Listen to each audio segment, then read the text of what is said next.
नमस्कार, स्वागत है आपका। आप देख रहे हैं देश का नंबर 1 हिंदी न्यूज चैनल। आपके साथ हूं मैं लवीना राज। और चलिए अब देश और दुनिया की तमाम बड़ी खबरों के लिए देखते हैं ताबड़तोड़ 50। जोशीमठ के बाद बड़कोट में भी बढ़ी दरारों की दहशत। तहसील बड़कोट के बढ़िया गांव में 35 से ज्यादा मकानों में दिखने लगी दरारें। खेतों पर भी दरारों का असर दिखा। जोशीमठ के आपदा प्रभावित लोगों से मिलने पहुंचे पूर्व मुख्यमंत्री त्रिवेंद्र सिंह रावत। मुलाकात के दौरान भावुक हुई पीड़ित परिवार की महिलाएं। रावत ने हर संभव मदद का भरोसा दिया। जोशीमठ के आपदा प्रभावितों की मदद के लिए आगे आए बाबा रामदेव। पीड़ितों के लिए कंबल और राहत सामग्री से भरे 2 ट्रकों को कनखल से जोशीमठ के लिए रवाना किया। जोशीमठ की तरह टिहरी तक पहुंची जमीन धंसने और मकानों में दरार की दहशत। टिहरी झील के पास बने घरों में दिखने लगी दरारें। लोगों ने सुरक्षित स्थानों की तरफ शुरू किया पलायन। जोशीमठ के बाद उत्तरकाशी तक पहुंची दरारों वाली दहशत। जमीन धंसने से खेतों में बनी सीढ़ियां भी अब तिरछी हो चुकी है। कई घरों में भी दिखी दरारें। इलाके के लोग सतर्क। जोशीमठ में जमीन धंसने से खराब होते हालातों के बीच बैंकों को भी शिफ्ट करने का काम शुरू कर दिया गया है। सरकारी और निजी सभी बैंक अपनी ब्रांच और लॉकर शिफ्ट कर रहे हैं। उत्तराखंड के जोशीमठ में बर्बादी के बीच लोगों में दहशत। जोशीमठ के दौरे पर रक्षा राज्य मंत्री अजय भट्ट स्थानीय प्रशासन और सेना के अधिकारियों से मिले। उत्तराखंड के हल्द्वानी में लोगों ने जोशीमठ के लिए प्रार्थना की। लोगों ने लाइन नंबर 17 से ताज चौराहे तक कैंडल मार्च निकाला और लोगों के लिए दुआ मांगी।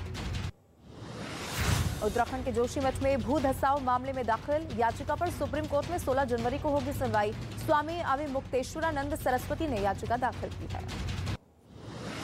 उत्तर प्रदेश के अलीगढ़ में जमीन धंसने से कई घरों में दरारें आ चुकी हैं। डर के साए में जी रहे हैं कई परिवार। नगर निगम पर लापरवाही का आरोप। मॉस्को से गोवा आ रही फ्लाइट की जामनगर में इमरजेंसी लैंडिंग के बाद विमान की जांच पूरी। नहीं मिला कोई संदिग्ध सामान। 236 यात्रियों को लेकर गोवा के लिए फ्लाइट रवाना।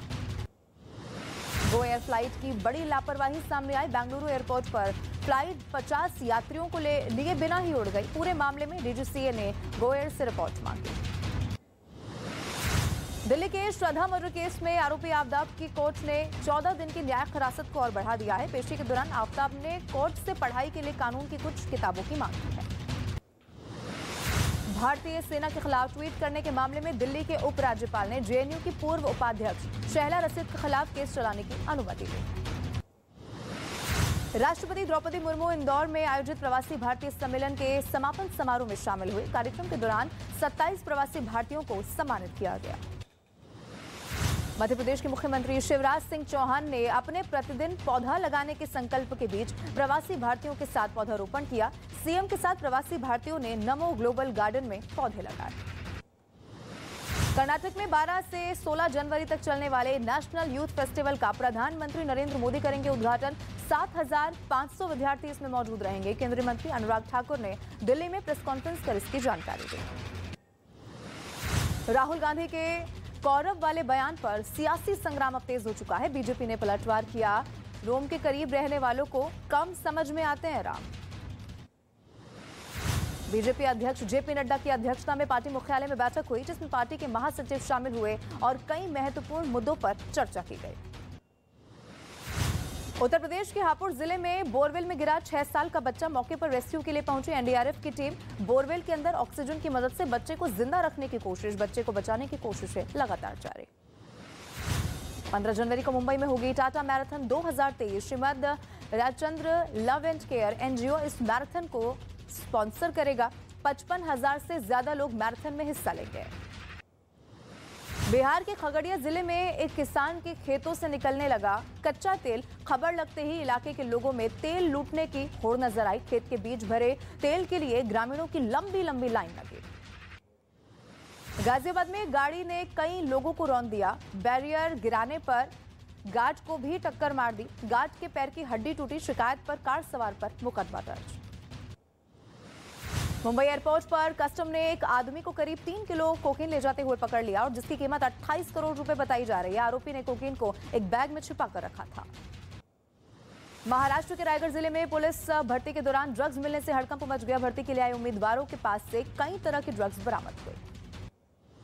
दिल्ली के तुगलकाबाद एक्सटेंशन में एक आदमी की हथौड़े से हमला कर हत्या करने की वारदात सामने आई। मृतक की पहचान समाज सेवी के रूप में की गई है। पुलिस इस पूरे मामले की जांच पड़ताल कर रही है। झारखंड के हजारीबाग में गैंगरेप का विरोध करने पर आरोपियों ने महिला को आग के हवाले कर दिया। 60% से ज्यादा जली महिला अस्पताल में भर्ती, महिला की हालत गंभीर। मुंबई से सटे ठाणे में गहने की दुकान से लूट की साजिश हुई नाकाम। दुकान में लूट को अंजाम देने के लिए खोदी गई थी सुरंग। पूरी की पूरी घटना सीसीटीवी में रिकॉर्ड हुई। उत्तर प्रदेश के शामली में दीवार गिरी, बाल बाल बचे परिवार के कई सदस्य। दीवार गिरने का वीडियो सोशल मीडिया पर वायरल हुआ। हरियाणा के झज्जर में लूट की वारदात। बहादुरगढ़ में बदमाशों ने लड़के से लूटे 7 लाख रुपए। पूरी घटना सीसीटीवी में कैद।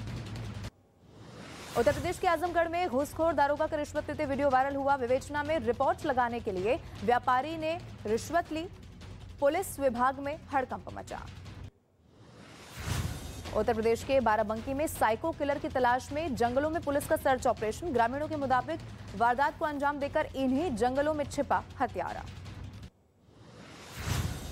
मुंबई से सटे पालघर जिले में एसी लोकल ट्रेन का गेट न खुलने पर नाला सोपारा स्टेशन पर यात्रियों ने जमकर हंगामा किया और एसी लोकल ट्रेन के मोटर वैन को केबिन के अंदर बंधक बना लिया।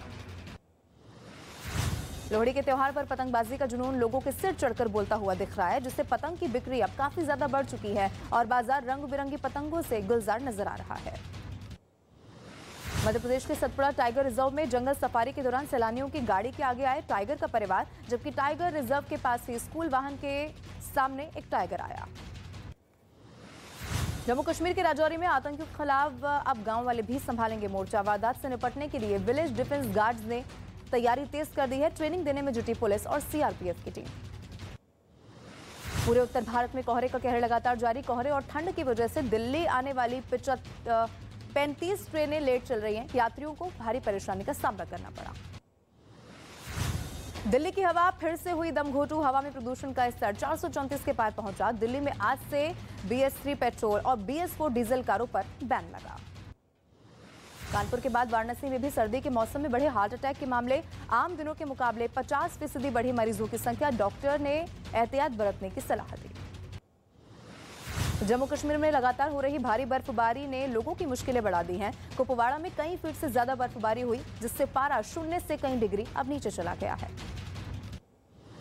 जम्मू कश्मीर के पर्वतीय इलाकों में बर्फबारी का मजा ले रहे हैं सैलानी। गुलमर्ग समेत पीर पंजाल, बालटाल जैसे पर्वतीय इलाकों में बर्फबारी लगातार हो रही है। विदेशी मेहमानों को लेकर वाराणसी पहुंचा गंगा विलास क्रूज। स्विस मेहमानों का रामनगर बंदरगाह और रविदास घाट पर किया गया स्वागत। पाकिस्तान में आटे की भारी किल्लत ने मुश्किलें बढ़ा दी हैं। आटे के लिए लोग दुकानों के बाहर लंबी लंबी लाइन लगा रहे हैं। हथियारों के साए में सरकारी गाड़ियों से बांटा जा रहा है आटा। उत्तरी कैलिफोर्निया में भीषण बारिश से बाढ़ जैसे हालात बन चुके हैं। सामने आए वीडियो में पूरा का पूरा इलाका पानी से घिरा हुआ नजर आया। कारें भी पानी में डूबी हुई नजर आई। भारी बारिश ने लोगों की मुश्किलों को बढ़ा दिया है। कैलिफोर्निया में तूफानी हवाओं की वजह से पेड़ उखड़ गए हैं। टूटे सिग्नल और स्ट्रीट लाइट। तेज बारिश ने लोगों की मुश्किल बढ़ाई। कोलंबिया में पैन अमेरिकन हाईवे पर जमीन खिसकने की दिल दहला देने वाली तस्वीर सामने आई। सामने आए वीडियो में बड़े बड़े पेड़ और जमीन किसी नदी के बहाव की तरह बहते हुए दिखे।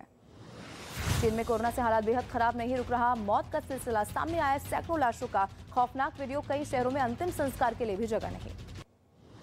चीन में कोरोना से मौत के बाद लोगों में अंतिम संस्कार के लिए भी मुश्किलें बढ़ चुकी हैं। दाह संस्कार के लिए चीन के शेनबई सिटी में वसूले जा रहे हैं 20 से 30 हजार युआन।